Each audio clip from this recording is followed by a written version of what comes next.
Hi, this is Jimmy. We left off yesterday with Jesus scourging. Pilate scourged Jesus. Just beat him up. Then he brings him out in front of the people and says, "Behold the man." You know, I explained yesterday that one of the reasons that Pilate scourged Jesus the way he did, I believe, was hoping it would hoping it would satisfy the crowd, and he wanted it to let Jesus off. His wife told him to let him go. He knew in his guts that he should let him go. He knew that the chief priests and the ruling class were liars and they were envious of Jesus. And that he knew that Jesus was innocent. He didn't know much about the Jewish law or the Pharisaical law or the Jewish temple system, but he knew one thing. He knew that Jesus was an innocent man. And he took some steps to let him go. His great failure was that he gave in to the crowd instead of holding his ground. Of course, it was all planned from the beginning, but that's not going to help Pilate unless he got saved. We're going to hope he got saved. But a lot of people tell stories about how Pontius Pilate was saved and that we'll see him in heaven. We don't know that from the Bible. Just to recap yesterday, in chapter 19 of the Gospel according to St. John, we began in verse 1. Then Pilate therefore took Jesus and scourged him. And the soldiers platted a crown of thorns and planted it on his head. And they put on him a purple robe and said, "Hail, King of the Jews!" And they smote him with their hands. Pilate therefore went forth again and saith unto them, to the people, to the crowd, "Behold, I bring him forth to you, that ye may know that I find no fault in him." Then came Jesus forth, wearing the crown of thorns and the purple robe, and Pilate saith unto them, "Behold the man." Just look at him. He's been punished enough. He's an innocent man, and he's been punished enough. Let's let him go. Why don't y'all just let him go and go home and eat your Passover meal? Everything will be great. Just let him go. You know, they say the road to hell is paved with good intentions. Stephen King, my favorite novelist, says the road to hell is paved with adverbs. I think he might be right. I don't know. Neither one of those phrases are in the Bible. They're all made up. They're extra biblical phrases. They may or may not be true. We'll pick up today in chapter 19 of John, beginning in verse 6. When the chief priests, therefore, and the officers saw him, they cried out, saying, "Crucify him, crucify him." This is the chief priest and all the officers of the temple guards, the temple soldiers who had brought Jesus to Pilate to begin with. And they had quite a crew of them there, apparently. And Pilate said, they said, "Crucify him, crucify him." Pilate saith unto them, "Take ye him and crucify him, for I find no fault in him." What Pilate's saying is, if you want to crucify him, go ahead. You crucify him. I'm not going to crucify him. He hadn't done anything wrong. Look at what he's saying. Listen to what the man says. When the chief priests, therefore, and officers saw Jesus, they cried out, saying, "Crucify him, crucify him." Pilate saith unto them, "Take ye him and crucify him, for I find no fault in him." The Jews answered him. Now, when we say the Jews in this sense, we're talking about the ruling class, the high priest and his family, the Pharisees, the Sadducees, the Herodians, the chief priests, the scribes, the lawyers. They're, all the rich people, the people who ran things and decided things, people who ran the country. The Jews answered him, "We have a law, and by our law he ought to die, because he made himself the Son of God." Now, there's no Roman law that said you couldn't make yourself the Son of God. Every Caesar, every Emperor Caesar, made himself the Son of God, the son of Jupiter, made himself a God. There was no law against it, no Roman law on the books to convict a Jew because a man said he was the Son of God.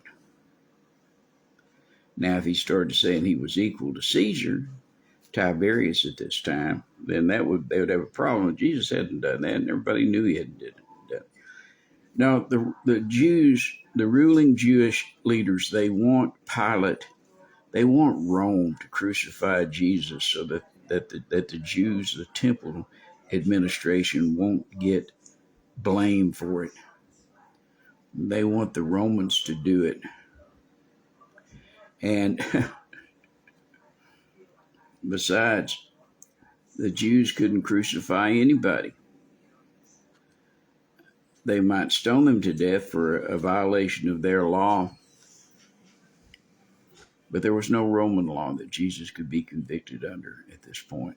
That's why Pilate said, I don't find any fault in him. He hadn't done anything wrong. You want me to crucify him, but he hadn't done anything for which to be crucified. The Jews answered him, we have a law, and by our law he ought to die, because he made himself the Son of God. When Pilate therefore heard that saying, he was the more afraid. Part of the reason he was afraid is because his wife warned him.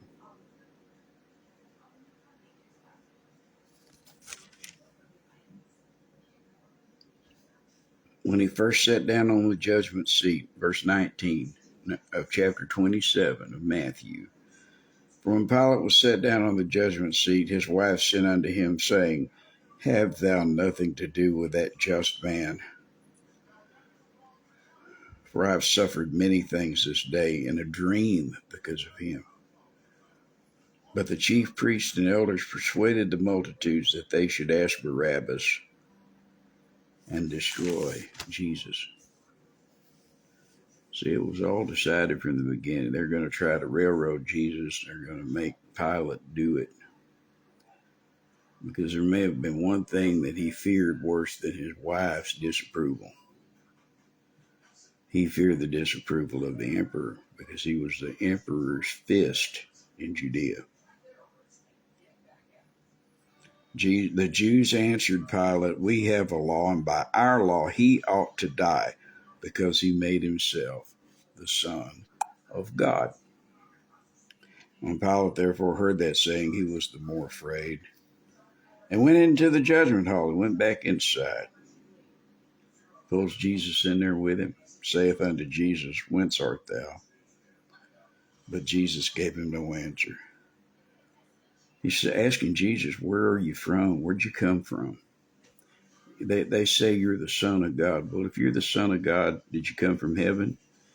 Did you come from out of the side of Zeus or Jupiter or one of the other gods? You're the Son of God. Which God? They say you're the Son of God. Which God are you the son of? Where did you come from? Who's your daddy? What side of the tracks did you grow up on, boy? I heard that plenty. That's why I took on what Peter and John, when they were before the Sanhedrin and the high priest. The high priest looked at it and said, and they knew that they were unlearned and ignorant men. They took note that they had been with Jesus. I'm an unlearned and ignorant man that's been with Jesus. That's the only difference. I'm not that much smarter than I was, but he is. Jesus gave him no answer. Whence art thou? Where'd you come from, Jesus? Jesus gave him no answer. Then saith Pilate unto Jesus, speakest thou not unto me? Are you going to just stand here with your mouth shut? I heard what you did with Herod. You went to Herod and never opened your mouth. You think you're not going to pull that here with me? You might pull it with Herod because Herod's an idiot.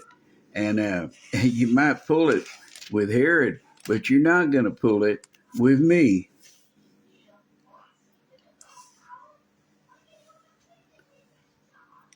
Let's go back to Luke chapter 23, verse 6. When Pilate heard of Galilee, he asked whether Jesus were a Galilean, and as soon as he knew that Jesus belonged to Herod's jurisdiction, he sent him to Herod, who himself also was at Jerusalem at that time. When Herod saw Jesus, he was exceeding glad, for he was desirous to see him of a long season, because he had heard many things of him, and he hoped to have seen some miracle done by him. Then he questioned with him in many words, but he answered him nothing. Jesus never said a word. Remember the scripture, like the sheep before the shearer, he never opened his mouth. That's a prophecy about Jesus. He questioned him with many words, but Jesus answered him nothing. And the chief priests and scribes stood and vehemently accused him. And Herod, with his men of war, set him at naught and mocked him and arrayed him in a gorgeous robe and sent him again to Pilate. That's where Jesus got the purple. That's where he got the fancy robe. Herod draped him in it as a joke, and that's what he walked off in. That's where he got the robe.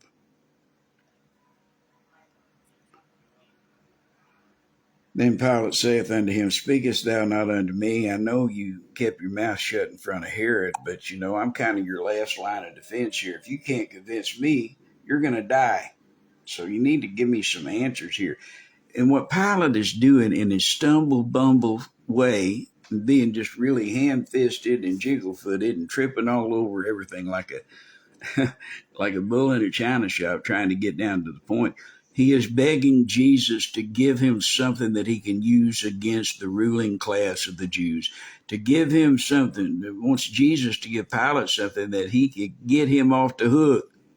Pilate does not want to crucify Jesus. Not because of God, not because he believes Jesus is the Son of God, but because he knows he's innocent.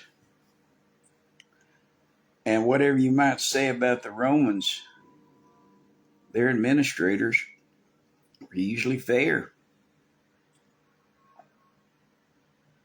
They might have been corrupt, but for the most part, they judged fairly, or they wouldn't have been able to last in these far-flung occupied capitals like Jerusalem.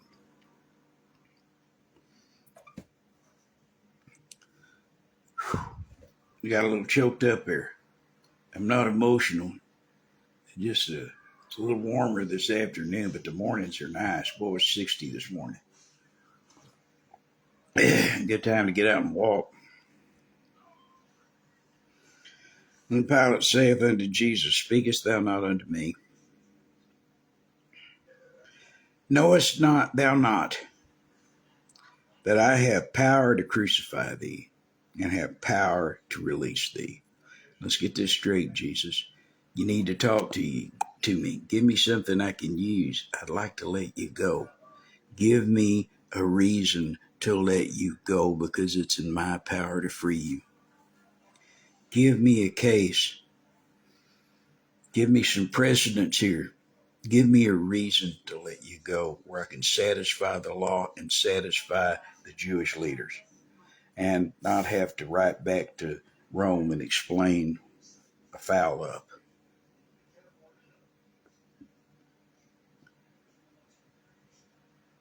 Knowest thou not that I have power to crucify thee and have power to release thee?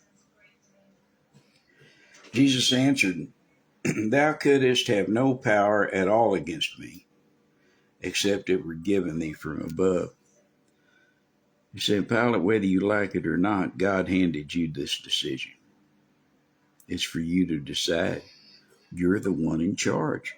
You're the procurator, the proconsul. You are the fist, the representative of Caesar on the judgment seat in the occupied Judean capital of Jerusalem, with the shield, the signet, the sign, the banner of the emperor up there behind your head.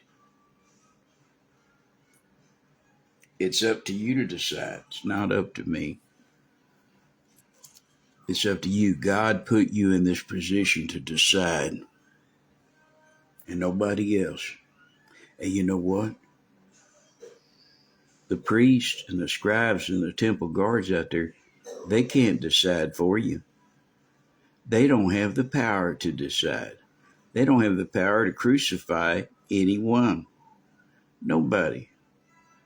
Now they can kill me by throwing stones at me, and they might get somebody to come and assassinate me or murder me with a knife. But only you have the power to crucify me. And God gave you that power. Thou couldst have no power at all against me except it were given thee from above. Therefore, he that delivered me unto thee hath the greater sin. And from thenceforth Pilate sought to release him. Pilate wants to let him go. Jesus told him he had the authority to kill him, and he had the authority to let him go. He had the authority to crucify him, and he had the authority to release him. Pilate did. But Jesus is saying, you're going to have to choose. You're going to have to decide. We'll pick this up tomorrow. And we all have to decide for Jesus. You know, whether we go to heaven or hell requires a choice. I have to make the decision to go to heaven. That means I trust Christ completely. I believe he suffered and died for my sins according to the scripture and was buried, and that he rose again the third day according to the scripture. And I have confessed him and believed him and committed my life to him, and I follow him. That's what gets me to heaven. And that's a decision. Going to hell requires a decision on your part, and that is deciding not to trust Christ. Going to hell is also a decision. It's all a decision. With one exception, one caveat. Not making any decision is deciding on hell. You have to decide in the affirmative and follow Christ. We'll pick this up tomorrow when Pilate is still wanting, wishing, seeking to release Jesus and not crucify him. God bless you.